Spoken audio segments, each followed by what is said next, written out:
Hello, देखिए आज अपन देखेंगे ग्रेविटी कंट्रोल का।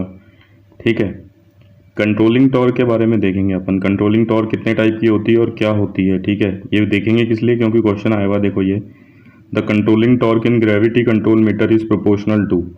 ठीक है, तो उसका आंसर साइन थीटा होता है, लेकिन अपने इसके बारे में और भी चीज़ें देखेंगे ताकि अब की बार इसके रिलेटेड कोई क्वेश्चन आए तो अपन कर सकें।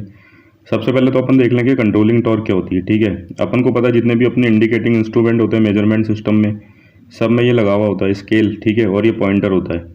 अब जो भी क्वांटिटी अपन को मेज़र करनी करती है वो इस पॉइंटर से मेज़र करते हैं। ये डिफ्लेक्ट करता है। ठीक है, इसका जो डिफ्लेक्शन दे करती है उसको बोलते हैं डिफ्लेक्टिंग टॉर्क। ठीक है, वो प्रोपोर्शनल होती है किसके, जो भी क्वांटिटी अपन को मेज़र करनी है। ठीक है, मतलब रीडिंग तो वो यहाँ पे इसी चीज़ की देगी ना कि जो क्वांटिटी अपन को ये मेज़र करनी है। ठीक है, जैसे वोल्टेज होगा तो ये स्केल अपनी वोल्टेज की होगी, ये पॉइंटर क्या बताएगा, वोल्टेज 1 हो गया, 2 हो गया, 3 हो गया। तो इस पॉइंटर को जो डिफ्लेक्ट कराएगा ना उसको बोलते हैं डिफ्लेक्टिंग टॉर्क। अब होता क्या है कि भाई ये जो पॉइंटर है ना ये स्विंग करता है अपनी पोजीशन पे, तो उसको कंट्रोल करने के लिए एक और टॉर्क लगाई जाती है जो कंट्रोलिंग टॉर्क के बिल्कुल ऑपोजिट हो, उसको डिफ्लेक्टिंग टॉर्क के बिल्कुल ऑपोजिट हो, उसको कंट्रोलिंग टॉर्क कहते हैं। ठीक है, और दूसरी चीज़ ये है कि जब ये फाइनल पोजीशन पे पहुंचेगा ना तो ये वापस अपने आप जीरो पे नहीं आएगा, तो अपन को कुछ ऐसा अरेंजमेंट करना पड़ेगा कि ये वापस जीरो पे आए।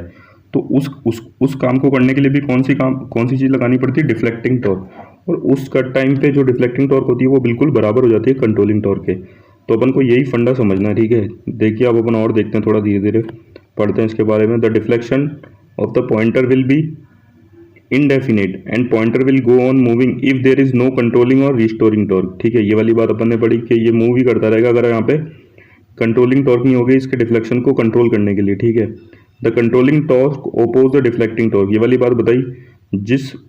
जो अपनी कंट्रोलिंग टॉर्क है वो डिफ्लेक्टिंग टॉर्क के बिल्कुल ओपोजिट एक्ट करती है। ठीक है, उसको ओपोज करती है। Controlling torque act in opposite direction of deflecting torque. ठीक है, अब कंट्रोलिंग टॉर्क जो है वो डिफ्लेक्टिंग टॉर्क के बिल्कुल ऑपोजिट में एक्ट करती है, बिल्कुल इस तरह। अगर डिफ्लेक्टिंग टॉर्क इधर है तो कंट्रोलिंग टॉर्क उसको पीछे करेगी, अगर अपन इसको लाइन वेक्टर से समझे तो।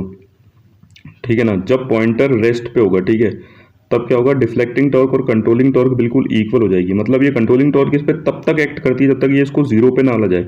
और जीरो पे कब आएगी, जब ये वाली फोर्स और ये वाली फोर्स इक्वल हो जाती है, तभी तो जीरो पे आएगी। आप समझ सकते हैं इस बात को। फिर उसके बाद में ये देखिए, in the absence of controlling torque pointer once deflect was not return to zero position on removal of current. मैंने आपको बताया था पहले भी कि भैया ये डिफ्लेक्शन मेजर करेगी। ठीक है, करंट इसकी ऑपरेटिंग कॉइल से पास होगा तो ये फाइनल पोजीशन पे तो आ जाएगी, लेकिन जब करंट अगर मैं एक बार रिमूव भी कर दूंगा ना तो ये जीरो पोजीशन पे नहीं आएगी। अब इस पॉइंटर को जीरो पोजीशन पे लाने के लिए भी अपन को एक टॉर्क चाहिए होती है। ठीक है, और वो बिल्कुल ऑपोजिट एक्ट करनी चाहिए डिफ्लेक्टिंग टॉर्क है। तो इस वाली चीज़ को भी यहाँ पे बताया गया है। ठीक है, तो इसको जीरो पे लाने के लिए भी कंट्रोलिंग टॉर्क बहुत ज़रूरी है। अब देखो, ये कंट्रोलिंग टॉर्क प्रोवाइड करने के दो मेथड है अपने पास। ठीक है, एक तो है स्प्रिंग कंट्रोल मेथड और दूसरा है ग्रेविटी कंट्रोल मेथड। इस वाले जो वीडियो है इसमें अपन सिर्फ ग्रेविटी कंट्रोल मेथड देखेंगे। अगर क्वेश्चन आएगा तो फिर मैं अपना इस पर भी वीडियो बनाऊंगा। ठीक है, अब देखो ग्रेविटी कंट्रोल मेथड कुछ इस तरीके का होता है। अब ये डायग्राम देखो, ये अपनी स्केल है। मान लो मैंने इसको वोल्टेज का नाम दे दिया कि वोल्टेज की रीडिंग लिख रखी है यहाँ पे, और ये अपना पॉइंटर है। ठीक है, अब ये पॉइंटर डिफ्लेक्ट करेगा और ये अभी जीरो पोजीशन पे है। ठीक है, अभी पॉइंटर के साथ जो ये मूविंग डिफ्लेक्टिंग सिस्टम बोलते हैं, इस पूरे सिस्टम को डिफ्लेक्टिंग सिस्टम, ये पॉइंटर के साथ एक वेट लगा रखा है जो बिल्कुल वर्टिकल पोजीशन में है। ठीक है, मतलब सीधा खड़ा है। ठीक है, अब ये देता है कंट्रोलिंग टॉर्क। अब देखो, इस कंट्रोलिंग वेट को बैलेंस करने के लिए एक और वेट लगा रखा है, बैलेंस वेट। इसका ज़्यादा काम नहीं है, सिर्फ इसको बैलेंस करने के लिए। ठीक है, अब देखो क्या होगा कि जैसे ही इसमें करंट पास करेगा इस इंस्ट्रूमेंट में, ये डिफ्लेक्ट करना शुरू करेगा। ये मान लो ऐसे डिफ्लेक्ट करके यहाँ पहुँचा, ठीक है, थीटा एंगल पे, तो ये बिल्कुल इसके साथ जुड़ा हुआ है, तो ये भी इसके साथ ही मूव करेगा और ये ऐसे आ जाएगा। आप इसको इमेजिन कर सकते हो। ठीक है, ये भी कितना थीटा एंगल से डिफ्लेक्ट कर जाएगा। ठीक है, अब ये इस पोजीशन पे आ गया तो ग्रेविटी की तरह एक्ट करती है इस तरफ। ठीक है, इसको वापस पोजीशन वर्टिकल पोजीशन पे लाने की कोशिश करेगी। तो जो इधर वाला जो कंपोनेंट अपन इसको कंपोनेंट में रिजोल्व करेंगे, जैसे वेट तो एक्टिंग डाउनवर्ड, फिर इसको अपन दो कंपोनेंट में भागते हैं तो डब्ल्यू कॉस थीटा और डब्ल्यू साइन थीटा आता है। ठीक है, वेट के दो कंपोनेंट। तो जो इधर वाला कंपोनेंट है ना जो इसको इधर लाना चाहता है वो डब्ल्यू साइन थीटा।